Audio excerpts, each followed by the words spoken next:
ایرانی جھوٹ اور روہنگیا مسلمان۔ کراچی سے تاشقند،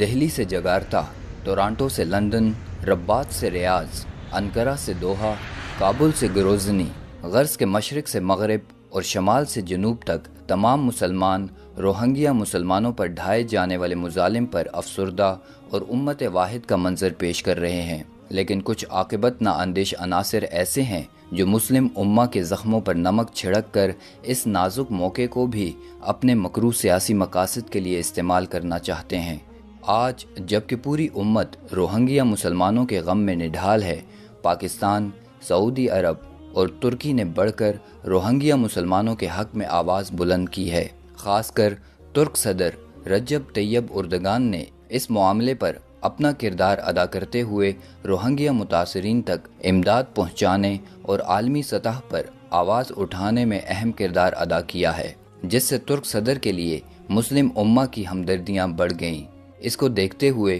ایرانی لابی نے سوشل میڈیا پر یہ پروپیگنڈا شروع کر دیا ہے کہ ایرانی صدر حسن روحانی نے ترک صدر رجب طیب اردگان سے مل کر پریس کانفرنس میں میانمار میں اپنی فوجیں اتارنے کا عندیہ دیا ہے۔ اس مکروہ پروپیگنڈے کو پھیلانے کے لیے جہاں ایرانی لابی نے سوشل میڈیا کا بے دریغ استعمال کیا، وہیں بول ٹی وی کے عامر لیاقت حسین نے اس پر پروگرام کر کے اس جھوٹ کو چار چاند لگا کر ایرانی نمک حلالی کا ثبوت دیا۔ حسن روحانی اور طیب اردگان نے مشترکہ بیان جاری کیا ہے، پریس کانفرنس کی ہے، جس میں انہوں نے کہا ہے کہ اگر 24 گھنٹے کے اندر اندر ہماری باتوں پر عمل نہیں کیا گیا تو ہم تمام سرحدیں عبور کر کے داخل ہو جائیں گے میانمار میں۔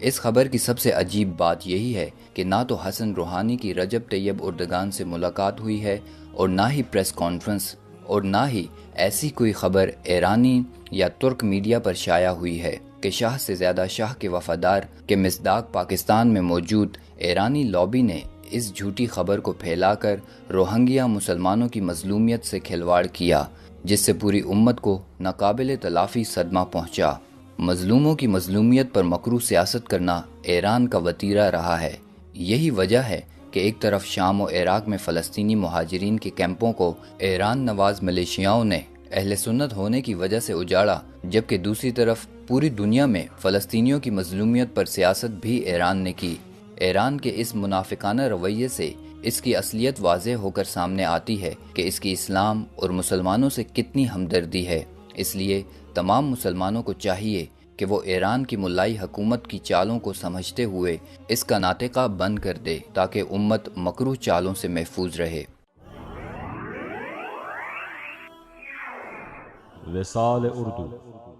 اندھیری رات میں ایک روشن چراغ۔